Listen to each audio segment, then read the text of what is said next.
인간은 자꾸 변하기 때문에 이 변하는 자아 중에 어떤 게 나냐.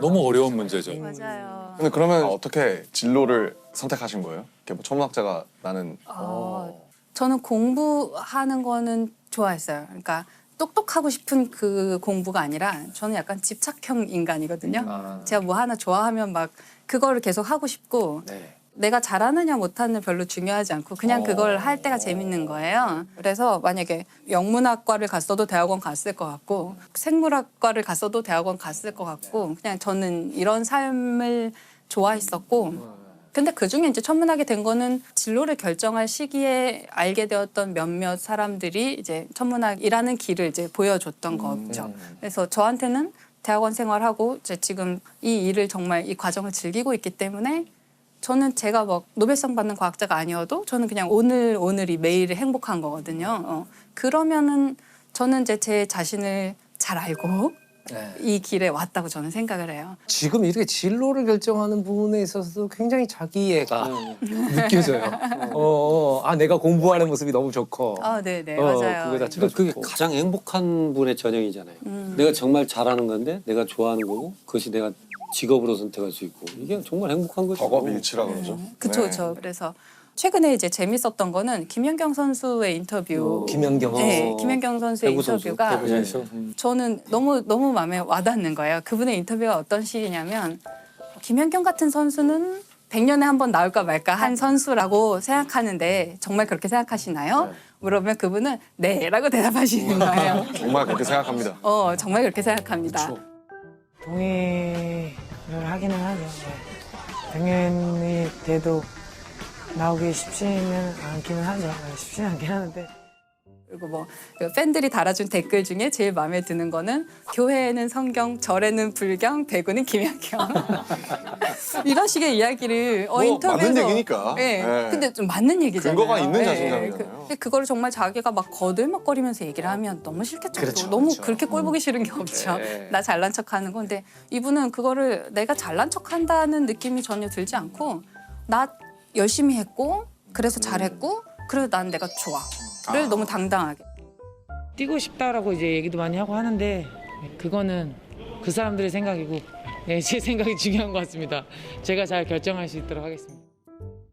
사실 너무 겸손한 것도 좀 이상하잖아요. 맞아요, 막 사실. 우리나라는 너무 아무래도 겸손을 약간 뭐랄까 너무 이제 미덕으로 최고의 보니까. 미덕처럼. 또 그런 걸 볼 때 되게 김연경 선수의 그 자기 사랑이 너무나 건강한 모습이다. 좋은 편입니다. 되게 본받고 예, 싶다 예. 그런 생각 너무 많이 들어요. 이게 자기 자신을 잘 사랑한다는 게 예를 들어서 내가 김연경인데 나는 오늘 최고의 점수를 득점 왕이 됐어. 그러니까 나를 사랑해가 아니거든요. 내가 잘못한 점도 있겠고 내가 부족했던 점도 있고 근데 그걸 그냥 잘 인정하는 거잖아요. 다 수용하고 어제 내가 잘못한 것도 그렇죠. 나고 오늘 실수했던 것도 나고 뭐 내일 부족한 점을 좀 메꿔서 내일 더 잘하려고 하는 것도 나고 그러다 또 실패하는 것도 나고 그걸 받아들이지 않으면 나의 멋진 모습, 예쁜 모습만 사랑하면 너무 허울만 있는 거죠. 너무 무너지기 쉬운 모래성 같은 거고요. 내가 못난 점도 있고 내 가장 발자크스러운 점을 내가 스스로 가장 잘 알지만 그래도 그런 나를 사랑하는 것이 굉장히 어려운 일이에요. 심채경 선생님은 자기 자신에 대한 사랑을 얘기하시잖아요. 자기애를 얘기하시는데 그러면 이제 심사위원 심채경, 선수 심채경, 자 도마 경기예요. 자 뛰어가다 탁 넘었어. 몇 점입니까? 10점 만점에. 제 자신이요? 네. 제 자신은 저는 10점입니다. 10점입니까? 네. 그러니까 멋있다. 그게 남이 평가하는 나는 5점이나 7점이나 네. 실격일 수도 있겠죠. 네. 경기장 밖으로 넘어 떨어졌을 수도 있지만 그게 나라는 심사위원한테는 그게 내가 10점인 거죠. 의외로 굉장히 외유의 극강의 캐릭터세요. 아니 아까 말씀드렸잖아요. 목소리 제일 작으신 분이 제일 그러니까 위너야. 실눈캐 같은 거죠, 약간. 근데 이게 사람이 좀 약간 행복해지는 게 되게 어려우면서도 어찌 보면 되게 단순한 게 가치 판단의 무게 중심이 내 안에 있으면 되거든요. 우리가 천체들도 보면 무게 중심이 그 천체 안에 있으면 얘는 안정적으로 존재할 수 있어요. 근데 이 천체가 다른 천체들과 주고받는 무게 중심이 이 천체 밖에 있으면 궤도가 계속 섭동이 되는 거예요.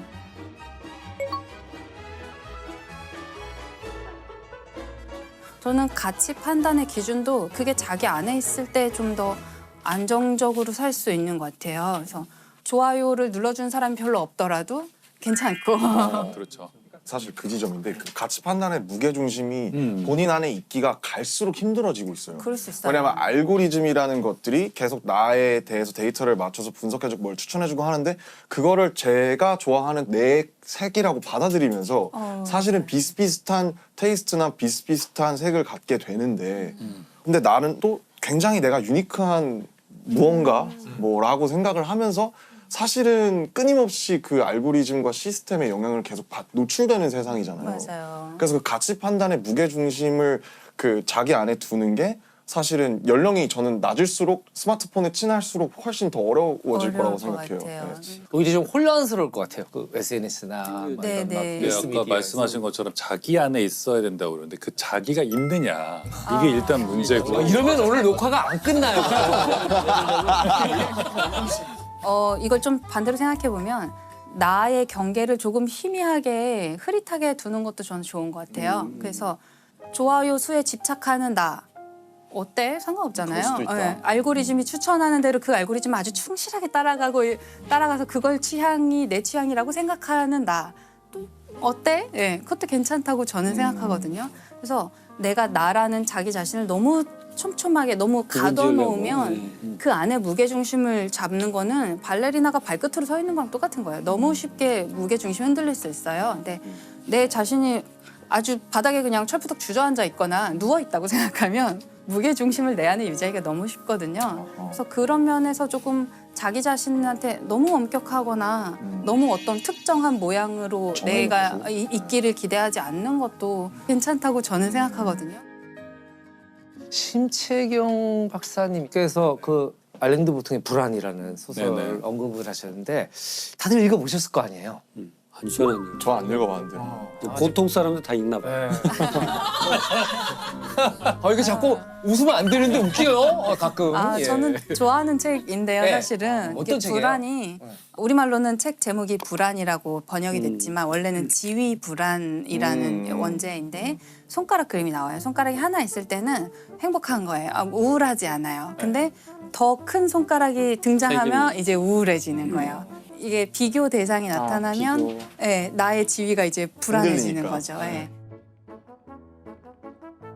그리고 현대 사회에 이런 지위 불안이 좀 더 심해진다는 거죠. 예전에 작은 마을에서 살고 있을 때는 그냥 웬만해도 다 비교 대상이 네, 별로 네, 없으니까 내 이 정도면 잘생겼지 맞아요. 이러면서 네. 살아갈 수 있었는데 이제는 비교 대상이 전 소설. 세계로 네. 확대됐고 소설이 진짜 큰 것 같아요. 네. 네. 지위 불안이 심해졌죠. 청소년. 흔히 그런 건 이제 열등감, 그렇죠. 뭐 네, 열패감, 네. 뭐 네, 네. 이렇게. 이게 열등감과 열등감 콤플렉스는 다른 거예요. 네. 열등감은 누구나 다 있죠. 네. 근데 나만 있는 걸로 생각하지만 그 열등감은 발전의 도약이 되죠. 아 그렇죠. 근데 이걸 인정 안 하는 게 열등감 콤플렉스예요. 그러니까 작은 키가 큰 보폭으로 간다든지 네, 큰 사람이 어깨를 더 크게 움직이지 목소리를 더 크게 한다든지 이건 있는 그대로 받아들이지 않고 역으로 열등감 콤플렉스가 돼버린 거죠. 열등감 얘기를 해주시니까 이제 다시 김연경 선수의 이야기로 좀 돌아가고 싶은 네네네. 생각이 드는데요. 그렇지. 김연경 선수에서 여기까지 왔어요. 맞아. 네, 그 김연경 선수가 그런 너무나 자신만만해 보이는 인터뷰 같은 거를 할 때 그 인터뷰가 거만하거나 오만해 그렇죠. 보이지 않는 그런 여러 가지 이유 중에 하나는 이분이 옛날에는 굉장히 키가 작은 선수였다고 그랬었다고요. 하더라고요. 예, 예. 초등학교 4학년 때인가 배구를 시작했는데 중학교 3학년 때까지 배구단에서 제일 작아서 계속 벤치에만 있는 거예요. 자기는 경기를 뛰고 싶지만 계속 벤치에 앉아 있고 그런데 그 상황이 되면 누구나 굉장히 열등감, 열패감에 사로잡힐 수 있죠. 나는 왜 못 뛰지? 나는 뭐가 부족해서 아니면 배구 그만둘까? 이런 고민을 분명히 했을 텐데 너무 재밌는 게 이분은 그 벤치에 앉아서 선수들의 플레이를 계속 봤다는 거예요. 계속 관찰을 해서 이런 플레이를 하면 이런 결과가 나왔고 저기서 저 선수들이 어떻게 뛰었더니 이런 좋은 세트 플레이가 나왔고 이런 거를 계속 관찰할 수 있는 되게 좋은 기회로 삼았던 거예요. 벤치에서 마치 감독이나 코치가 된 것처럼 몇 년을 배구 경기를 열심히 관찰했기 때문에 나중에 본인이 정말 키가 훌쩍 자라서 본인이 직접 플레이를 하게 되었을 때는 이 배구 경기장의 흐름을 너무나 잘 아는 선수가 된 거죠. 그럼 박사님은 뭔가 그렇게 그 김연경 선수님의 작았던 키처럼 뭔가 이렇게 벽 앞에 막혔다라고 느꼈을 때 어떻게 극복하셨는지 그런 케이스가 있으신지. 벤치에 앉아 있었던 경험. 그렇죠. 저는 대학에 처음 들어왔을 때가 좀 어려운 시기였어요. 근데 제가 망원경을 직접 본 적이 한 번도 없는 상태였어요. 저는 그냥 과에는 뭐 중학교 때부터 자기가 렌즈를 직접 깎아서 망원경을 만들어 본 장인이 사람. 있어, 장인이. 네. 갈릴레오 지대도 아니고. 전문학자 하기 힘들다, 힘들어. 네, 아주 어릴 때부터 관측을 많이 해본 사람 집에 굉장히 큰 병통의 망원경이 있는 사람들이 많은 거예요. 그리고 제가 잘 모르는 별자리 신화 이야기를 막 끝도 없이 나오는 거예요. 그럴 주눅 때 들었겠다. 완전히 주눅 들죠. 완전히 주눅 들고 나는 별자리도 모르는데 학교에서는 별자리 가르쳐주지 않아요. 그러면 저는 계속 교양이 없는 상태로 교양이 없는 인간이 되는 거예요. 그게 너무 이제 처음에 주눅 들기가 쉬웠거든요. 저는 그게 처음에 되게 어려웠는데 저는 좀 시간이 지나면서 제가 할 수 있는 일을 찾기 시작했어요. 예를 들어서 과학은 우리가 팀을 이루어서 일을 하기 때문에 계산 잘하는 친구가 너무 필요하고요. 컴퓨터 코딩 잘하는 친구가 필요하고 그래프를 너무 멋있게 누구나 이해할 수 있는 좋은 그래프를 그리는 친구가 또 필요하고요. 또 뭐 펀드가 필요하니까 과제 예산을 잘 따오는 어떤 다른 동료나 선배가 필요하고 그 모든 사람들이 팀을 이뤄서 일해요. 그중에 제가 할 수 있는 역할을 이제 찾는 거죠. 네. 그게 뭐였어요? 이렇게 하면 돈을 따오는 일? 돈을 따오려면 아직 좀 더 거물이 돼야 예. 되고 네. 쉽지 않구나, 그거. 네, 저는 뭐 저는 왜 그래프 그리는 것도 그래프 예, 그리는, 코딩하는 것도 코딩, 좋아하고 네. 그런 면에서 또 저는 꾸준히 가만히 앉아서 계속 그 자리에 앉아 있는 걸 잘해요. 사실은 그건 저도 재능이라고 생각해요. 저는. 재능이에요. 네. 쉽게 질리는 사람도 있는데 너가 열심히 하고 하다가 다 못하겠으면 나한테 주고 가. 너 가. 그럼 내가 앉아서 나머지 하고 있을게. 오케이.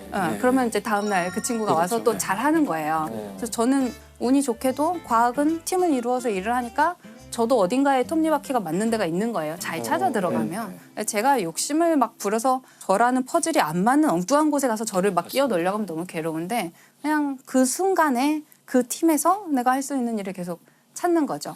그러면은 그럭저럭 지낼만 해요. 그럭저럭 행복할 수 있고 그럭저럭 실패하지 않을 수 있어요. 과학은 매일매일 좋다. 조금씩. 팀으로 일할 수 있고 문학은 그런 거 안 돼요. 맞아, 그렇죠. 맞아. 팀으로 만들면 싸워요. 누가 서문을 쓰고 뭐 이럴 수는 없잖아요. 근데 이런 얘기를 하다 보면 정말 네. 꼭 이렇게 이분법으로 나누는 게 좋진 않지만 문과와 이과의 차이가 좀 약간 보이는데 네. 대체적으로 이공계 사람들은 좀 낙관적이에요. 대체적으로 특히 미래에 대해서 좀 낙관적인 그런가요? 그런 시각이 더 강해서 오히려 반대일 것 같아요. 저도 반대일 것 그렇죠. 같은데. 그렇지 않아요. 지금까지 과학이 발전만 해가서 그런가 보다. 그러니까 그게 그 계몽주의 철학과도 관계가 있을 예. 거예요. 그러니까 과학이 우리에게 미래에 대한 낙관적인 어떤 전망을 처음에 주었잖아요. 합리적 이성의 승리 그렇죠, 같은 걸 그렇죠. 믿게 되는 거죠. 그래서 그 전에도 유명한 과학자들이랑 그 네. 철학자들이 논쟁했던 거기에 알랭드 보통도 나왔을 거예요. 알랭드 보통도 나왔었고 네. 스티븐 핑커도 나왔었고 네. 그 논쟁 보면 언제나 똑같은데 그 인공지능은 오히려 인간에게 좋은 네, 우리의 미래를 좋을 거라고 얘기하지만 항상 이제 인문학적이나 저쪽 분들은 치시네. 미래에 대해서 되게 이렇게 안 믿어 이러면서. 그런 부분에선 그런 것 같아요. 그래서 네. 심지어 이런 말도 한 적이 있어요. 과학자 중에 한 사람이 과학자란 인간이 가질 수 있는 가장 행복한 상태다. 저는 이해가 가요. 왜냐하면 내가 정말 중요한 연구를 하고 이것을 충분히 입증된다면 이 공동체 사람들은 시간이 걸릴지는 몰라도 결국 이걸 받아들일 것이다. 이런 믿음이 있지만 예술계는 그렇지는 않거든요. 내가 생각할 때 너무나 탁월한 작품을 만들고 주변에 꽤 많은 사람이 동의하더라도 망할 수 있는 거죠. 지금 교수님 말씀하시니까 저희는 벤치에 앉아 있는 순간이 매우 길죠. 3년, 4년. 네. 이러니까 이 작품을 하다 이 작품이 잘못해서 엎어지고 이 작품에서 엎어지고. 그동안 그래서 다른 감독들은 성공하고 네. 그걸 계속 보는 거죠. 그렇죠. 저도 뭐 생각해 보니까 처음에 이제 영화 감독이 됐을 때 그 기술적인 것들을 너무 모르는 거예요. 네. 저는 연출부 아주 잠깐 하고 시나리오 작가로 데뷔를 해가지고 시나리오를 하다가 나중에 이제 그 감독 데뷔의 기회를 맞은 거거든요. 그래서 그게 저한테는 초창기에는 감독이 제일 모르는 것 같은 거야. 현장에 대해서. 그러니까 혹시 저 사람 눈치채면 어떡하지?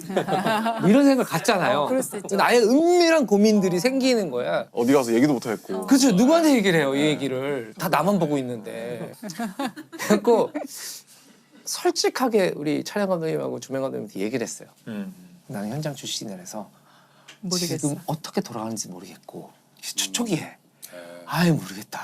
너무 그리고 용감하시. 이게 맞는지 틀린지 우리가 이제 연출부 때 보면은 감독님이 컷 오케이 모르겠어. 아 이거 다시 해. 막 이러는데 사실 지나고 보니까 감독님들도 잘 몰라요. 잘 몰라. 그래서 선글라스를 끼는 거야. 감정을 안 들키려고. 동공지진 이런 걸 안 보이게 하려고. 지도 모르겠거든. 괜히 뭔가 마음에 안 드는 것 같이 이러고 하는데 그래서 솔직히 저는 이게 이 컷이 왜 좋고 왜 나쁜지 그걸 잘 모르겠어요. 경험이 없어서 그런지. 그럼 촬영 감독이 이런 얘기를 처음 들어본 거예요. 신인 감독인데 감독이 나한테. 왜냐면 대부분 그런 얘기 안 하잖아요. 우리 얘기를 했어. 대단하시다. 그러니까 우리 김성국 촬영 감독님 그분이 그 당시만 해도 A급 특 A급이죠. 뭐 쉬리, JSA 엽기적인 그녀 그러니까 아이고. 한국 영화 흥행 5 중에 3편을 하신 분이었어요. 아이고. 장 감독 그럼 우리가 도와줄게요. 네네네. 사실은 어찌 보면 제가 현장에서의 자존감 을 가진 거는 그래 나에게는 조력자들이 있고 예, 예. 나에게는 최고의 전문가들이 있다.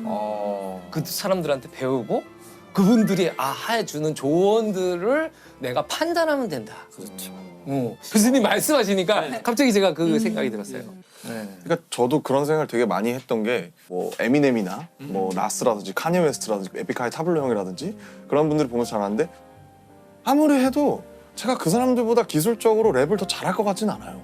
그리고 가사도 뭐 모르겠어요. 깊이가 막 엄청 그 사람들보다 있는 것 같지도 않고 단순히 나는 이제 BTS라는 팀을 해서 영향력을 얻긴 했지만 그러면 굳이 내가 내 솔로 음반을 굳이 내서 어떻게 보면 이 소음 주파수 덩어리를 굳이 그 음악 플랫폼 사이트 옆에 예를 들면 책 서점이면 그 옆에 하나를 꽂아놔야 이유가 뭔가 뭐냐. 그냥 나조차 하고 만들고 취미로 해서 친구들끼리 듣고 참 좋네 이러고 잊어버리면 될 일인데 그거를 굳이 전시를 하고 그거를 내가 용감하게 직업인으로 프로로서 평가받으려고 하는 이 마음은 무엇인가라고 생각했을 때 결국 제가 잘하는 나스, 에미넴, 카니 웨스트와 타블로가 하지 못하는 네. 그 나만의 모서리가 있다고 저는 믿거든요. 그 오리지널한 주파수가 네. 분명히 있다. 그게 뭐 95.9인지 97.1인지는 모르겠지만 분명히 나한테도 그 모서리가 있다라고 믿는 그 마음 때문에 저랑 에미넴의 앨범이 동시에 같은 날 나온다고 해도 저는 저를 지킬 수 있을 것 같고 와. 제가 유효한 그 마음을 지킬 수 있을 것 같아요. 네. 멋있다. 응원합니다. 야 잘 될 멋있는- 것 같아요. 이건 멋있다. 그래서 그 열등감을 극복하려고 그런 생각을 되게 많이 했었던 좋죠. 것 같아요. 건강한 거죠. 네네. 열등감은 건강한 겁니다.